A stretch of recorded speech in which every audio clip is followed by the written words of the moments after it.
Hello and welcome to Cartoonist Kayfabe. My name is Jim Rugg. I'm Ed Piskor. And I'm Tom Scholey. Gonna take a journey through a sketchbook of Charles Burns today, so some eye candy for everybody out there. Before we do, Ed, tell us about Red Room. Murder on the Dark Web for Fun and Profit is the name of the game in the Red Room universe. These comics are hitting the stands pretty much every 4 weeks. Each issue completely self-contained, so if you see an issue, grab an issue. You don't necessarily have to have issue 1 to understand issue 3, which is coming out July 28th, I believe. Wow. The machine is running, Jimmy. You could read the comics ahead of time on my Patreon, patreon.com/EdPiskor. $3 get you the archive over there. Have over 100 pages worth of comics being serialized. New strips every Tuesday. More than 5 issues worth of stuff. How about you, Tom? Where can people find your work? You can check out Jack Kirby, The Epic Life of the King of Comics. It's the biography of Jack Kirby done in comic book form by 10 Speed Press. You can also check out my Patreon where I'm putting up all the new comics I'm working on. That's go to patreon.com, search Tom Scholey. And I have a YouTube channel called Total Recall Show, and we just recently reviewed the new director's cut of Conquest of the Planet of the Apes. You can join me on patreon.com/JimRugg, where I post my out-of-print zines and mini-comics. I just posted this Street Angel sketchbook from 2013, and actually just found the files for this as part of the reason that I posted it. I also post a lot of original art there, process stuff, scripts, notes, things of that nature. Basically the way I make comics. You can find all of that and a lot of artwork that you can't find anywhere else on patreon.com/JimRugg.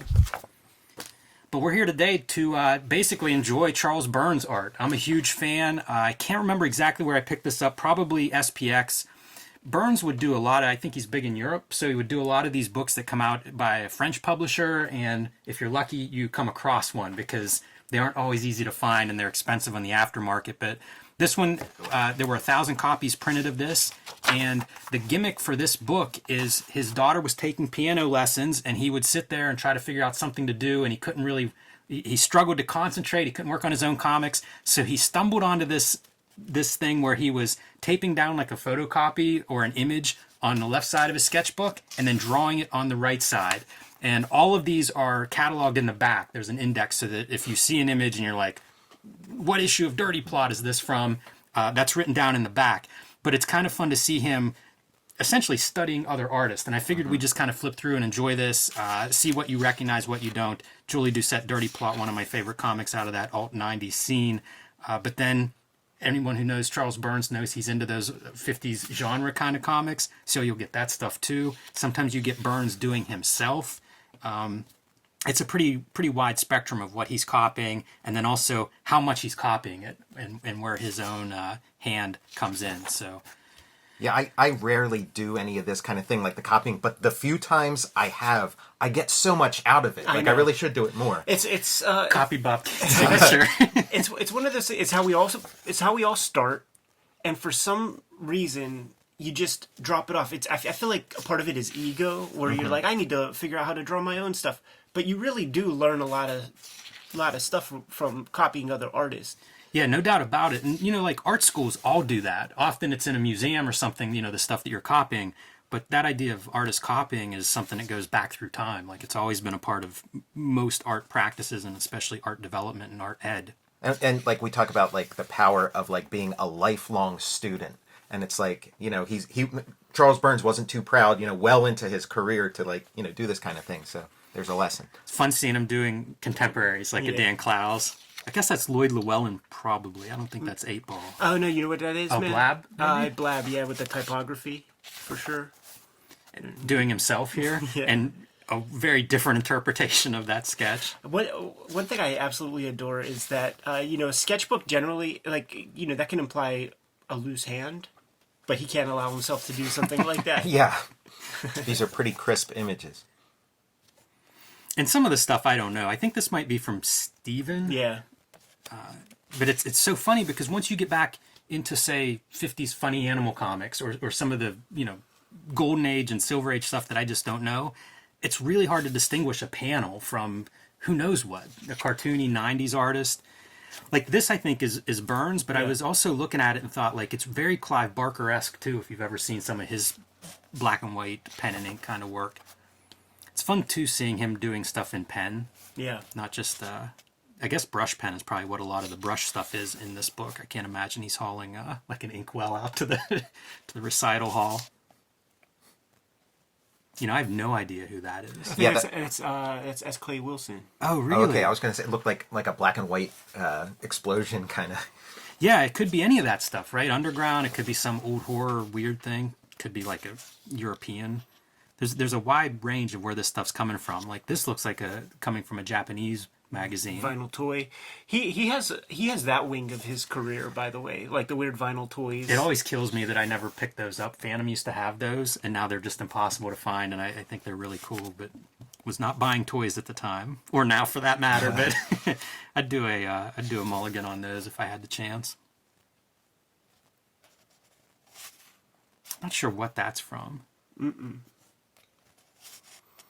That's the thing, like whenever you pull these panels out and photocopy them, it becomes kind of hard to distinguish what they are unless you recognize the artist, you know, Crumb or something like that.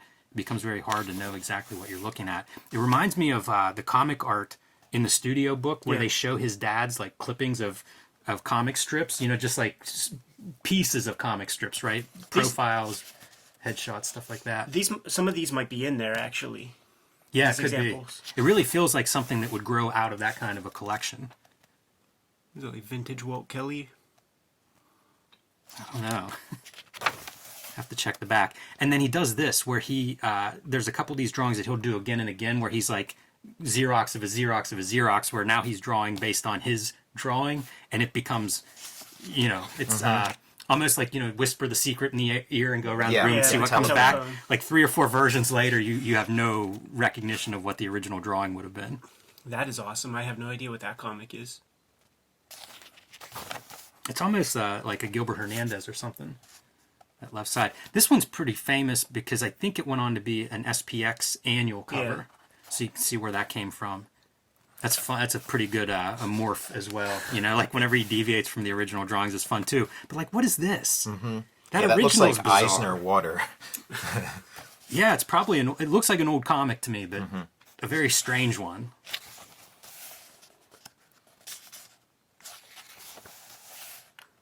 I do see value in this, you know, speaking to what you were saying, Tom.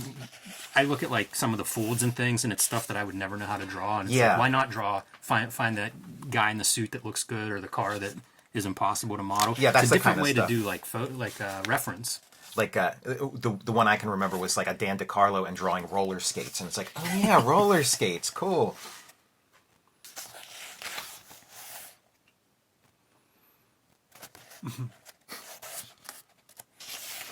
Makes me wish there were more books like this, but also I don't know how many people are like Charles Burns that would just want to look at, you know, that kind of a sketchbook study. Man, he really added life to that. Yeah, some of the ones that are really beat up photocopies, I think add a bunch, gives them room to interpret them. I think you get to see some of where his interests lie as well. That looked like something out of Free Stuff, his zine. I think that's a Bill Ward dude. Torchy, I think. Yeah. Yeah, a nice choice.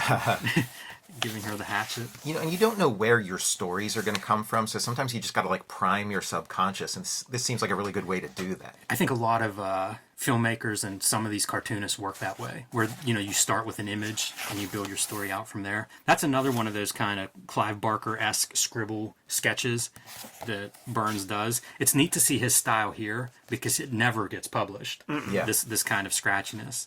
You know, only whenever you see an excerpt from his sketchbook do you see that kind of stuff. This one's awesome because in that comic art magazine, this panel was lifted in like 3 or 4 other comics with almost all the same stuff. Oh yeah, there. Yeah, you can see at least 2 versions of it here. Yeah. Yeah, I bet if you started looking, if you had access to those comics, you'd find a lot more than 2 versions of that. more Dan Clowes. It's interesting to see him applied to stuff like comic strip art and you know, funny animal kid kind of art, like Golden Age art, and then to something alternative where his filter works for all of it. We just passed up a Kniff piece, and there is Kniff in Burns, man. Like it's built into his style. And then when you take a look at his dad's Morgue Files. A lot of Kniff. Kniff is sort of like the Kirby, where if you're not looking directly at Kniff, you're still like it's almost ubiquitous. Mm-hmm. Yeah. There's probably 2 or 3 generations where there's Kniff in everybody.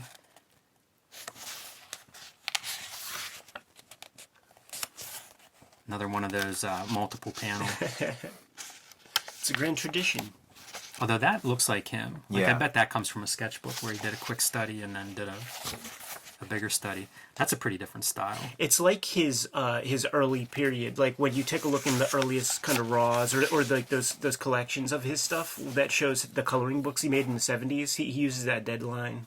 I think this was used somewhere. I feel like I've seen this image in something. It was in that comic art magazine as well. We'll have to dig those out one of these days. Yeah, those are valuable resources. You know, I don't know who this is, but that feels like that could be a 50s, 60s kind of comic book. Paul Gravatt probably covered that in that Leather Nun book. Fun to see the spiral binding, like the actual sketchbook that he's photocopying. And a photograph, how about that? And I feel like that's like one of his characters, so I don't know if that was the origin. Yeah, it makes you wonder, like for Black Hole, if he was Yeah. pulling stuff out of yearbooks and things. Yeah, his own yearbook, you know? That'd be even better. That's pretty awesome. Like, that's Eisner, Piece. right? Yeah.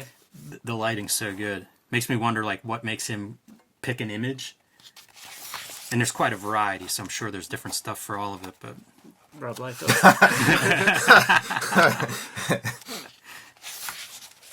Continuing with that Julie Doucet image from the beginning, Yeah, and this is just like the getting fourth more and more generation. abstracted, That's fun. or more and more burns. Cover And there's your piece. cover. Yeah, exactly. I don't know what this is. Spanish language, so I don't know whether that's an older comic, a graphic novel, like a European graphic novel. Who knows? It's a good fit. And then just evolution of Burns' sketches into a more refined drawing. That's really fun. I love these kind of anatomy type drawings. That's Kniff, right? Looks Or, like it. George Wonder. Could be Wonder. Yeah. You know, there's some weird stuff there. There's definitely some weird stuff. Great line, great unusual marks for like an eyebrow or a furrowed brow. This does make me want to kind of do this. Yeah. Like as a warm-up exercise, as a on the road, something to do. You know, I wish that Dave Cooper. that I knew that that's what this was, because in the comic art magazine there definitely were examples of this, and Mm-hmm. and I did this for like a month, and I have some versions of that. I love the ones that are series too. Each step. It's really cool to see how far he pushes it. Such an abstract version of a dog by the end.